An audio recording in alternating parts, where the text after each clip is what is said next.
Dream liner या death liner, Boeing के विमान में तकनीकी खराबी या कुछ और, कैसे चला विमान, एक्सक्लूसिव पड़ताल। 40 सेकंड की उड़ान, दोनों इंजन फेल कैसे, पायलट की मेडे कॉल, राज खोलेगा ब्लैक बॉक्स। क्या विसल ब्लोअर की चेतावनी सुनी होती तो टल सकता था हादसा। एयर इंडिया प्लेन क्रैश का कसूरवार बोइंग। एयर इंडिया की फ्लाइट AI-171 के हादसे ने भारत ही नहीं दुनिया को हिलाकर रख दिया है। अहमदाबाद में विमान की उड़ान के 40 सेकंड बाद ही क्रैश होने को लेकर कई सवाल उठ रहे हैं। बताया गया कि इस विमान की सुरक्षा को लेकर एक विसल ब्लोअर ने कुछ साल पहले ही सख्त चेतावनी दी थी। न्यूयॉर्क टाइम्स ने 2024 में बोइंग के एक इंजीनियर सैम सालेहपुर की एक रिपोर्ट छापी थी। सैम ने FAA यानी फेडरल एविएशन एडमिनिस्ट्रेशन में एक शिकायत दर्ज कराई थी। उन्होंने 787 ड्रीमलाइनर और 777 विमान में बड़ी कमियों के बारे में बताया था। सैम का कहना था कि विमान बनाते समय कुछ शॉर्टकट अपनाए गए, इससे विमान की उम्र कम हो सकती है और बड़ा हादसा भी हो सकता है। मैं बोइंग को बदनाम नहीं करना चाहता, मैं इसलिए ये सब कर रहा हूँ ताकि कोई हादसा न हो। विमान के फ्यूजलेज यानी विमान के ढांचे में कुछ गैप को ठीक नहीं किया गया है। इससे उड़ान के दौरान विमान पर दबाव बढ़ सकता है और ये खतरे में पड़ सकता है। I raised concerns internally. I was sidelined. I was told to shut up. I received physical threats. My boss said I would have killed someone who said what you said in a meeting.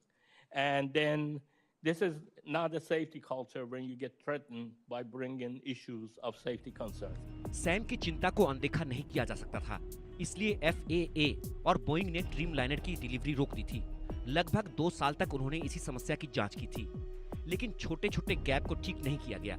हालांकि Boeing ने कहा था कि उसने इस समस्या को ठीक कर लिया है। विमानों की डिलीवरी फिर से शुरू हो गई। बोइंग ने कहा था कि सभी विमान सुरक्षित हैं, लेकिन सैम सालेहपुर ने कहा कि समस्या अभी भी बनी हुई है। उन्होंने बताया कि विमान को बनाते समय गलत तरीके अपनाए गए। कर्मचारी विमान के पार्ट को फिट करने के लिए उन पर जबरदस्ती कूदते थे। विमान ऐसे नहीं बनाया जाता। बोइंग ने सैम के आरोपों को गलत बताया था। कंपनी ने एक बयान में कहा था 787 विमान की मजबूती को लेकर जो बातें कही जा रही हैं वो गलत हैं। बोइंग ने विमान को सुरक्षित बनाने के लिए बहुत काम किया है।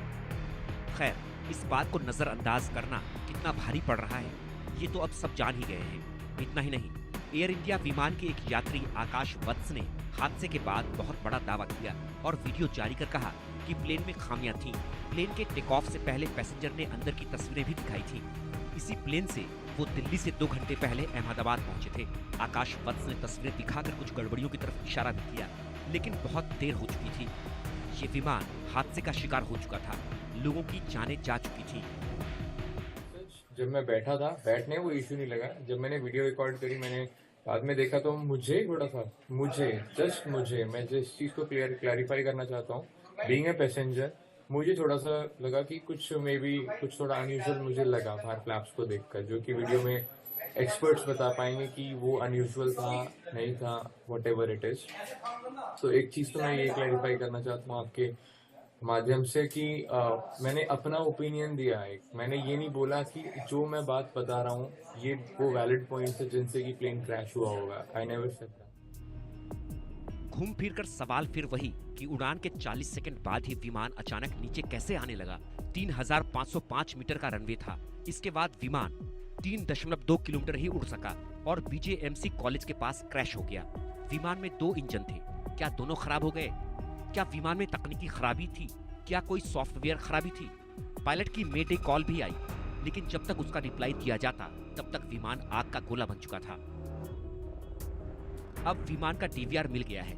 बताया जा रहा है कि इससे कई सारे राज खुल सकते हैं। ब्लैक बॉक्स भी कई राज खोलेगा। कैसे जला विमान, इसका पता लगाना बेहद जरूरी है ताकि फिर कभी ऐसी घटना ना हो। Bureau report, India news.